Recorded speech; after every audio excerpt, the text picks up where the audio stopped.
राधे राधे दोस्तों, आज हम जानेंगे कि वट सावित्री व्रत पूजन में कौन कौन सी सामग्री लगती है।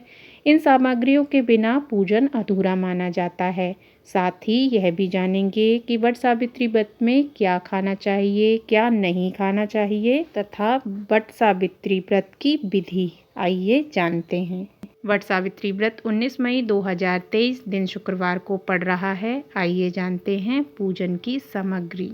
वट सावित्री व्रत में पूजन सामग्री और पूजा की थाली सजाने के लिए पहले से ही ध्यान रखें। पूजन की सामग्री आप उसी दिन लाने की ना सोचें, एक दिन पहले ही आप पूजन सामग्री का इंतजाम कर लें।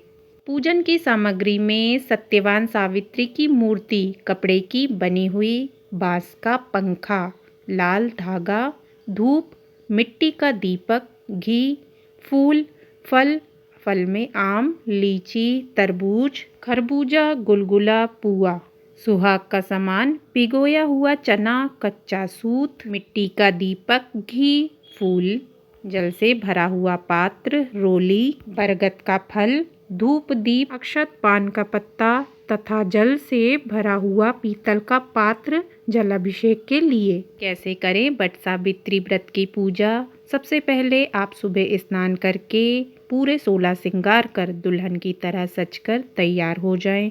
इसके बाद एक थाली में सभी पूजा सामग्री को सजा लें। अब पूजा की थाली को लेकर बांस का एक हाथ का पंखा लेकर बरगद के पेड़ के नीचे जाएं। वट सावित्री की पूजा बरगद के पेड़ के नीचे ही की जाती है। अब वट के पेड़ के नीचे सत्यवान सावित्री की मूर्ति को स्थापित करें। पेड़ में जल, कुमकुम, प्रसाद चढ़ाकर धूप दीपक जलाएं। पूजा में कच्चा सूत, रोली, मौली, जल, फूल, भिगोया हुआ चना और धूप का भी प्रयोग करें। वट वृक्ष की जड़ पर आप जल डालें। लाल कपड़ा सत्यवान सावित्री को अर्पित करें और फल समर्पित करें। फिर बांस के पंखे से सत्यवान सावित्री को हवा करें। बरगद के पत्ते को अपने बालों में लगाएं। अब धागे को बरगद के पेड़ में लपेटकर यथाशक्ति 5, 11, 21, 51 या 108 बार परिक्रमा करें। इसके बाद पंडित जी से सावित्री सत्यवान की कथा सुने और उन्हें यथासंभव दक्षिणा दें। आप स्वयं भी कथा पढ़ सकते हैं। इसके बाद पति की लंबी आयु की और स्वास्थ्य की कामना करें। वट वृक्ष तथा सावित्री सत्यवान से आशीर्वाद लें। फिर अपने अपने घर को लौट जाएं। घर में आकर उसी पंखे से पति को हवा करें और उनका भी आशीर्वाद लें। भीगे हुए चने का बयाना निकालकर नगद रुपए रखें और अपनी सास के पैर छूकर से भी आशीर्वाद लें। पूजा समाप्त होने के बाद ब्राह्मण को वस्त्र तथा फल आदि बांस की टोकरी में रखकर दान दें। उसके बाद शाम के वक्त मीठा भोजन करें। वैसे तो वट सावित्री व्रत में पूरे दिन व्रत नहीं रखा जाता, लेकिन कुछ महिलाएं पूरे दिन भी व्रत रखती हैं।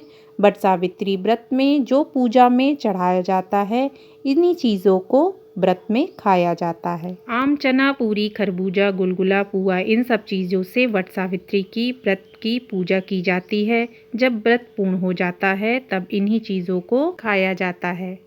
वट सावित्री व्रत के दिन घर में प्याज व लहसुन का तड़का ना लगाएं, ना ही प्याज लहसुन का खाना खाएं। वट सावित्री व्रत के दिन महिलाओं को काले, सफ़ेद रंग के कपड़े नहीं पहनने चाहिए। इसके अलावा इस दिन महिलाओं को काली, सफ़ेद या नीली रंग की चूड़ियाँ नहीं पहननी चाहिए। कहा जाता है जो महिलाएं पहली बार वट सावित्री व्रत रख रही हैं, उन्हें इस व्रत की शुरुआत अपने मायके से करनी चाहिए। सावित्री ने अपने पति सत्यवान को यमराज के मुख से बचा लिया था। उसी प्रकार इस व्रत को करने वाली स्त्री के पति पर आने वाले सभी संकट दूर हो जाते हैं। यह व्रत सुहागिन अपने पति की लंबी आयु के लिए रखती है। आप भी वट सावित्री व्रत जरूर करें। आप सभी का जीवन सुखमय तथा मंगलकारी रहे, इसी कामना के साथ मेरे सभी मित्रों को राधे राधे, जय श्री कृष्णा।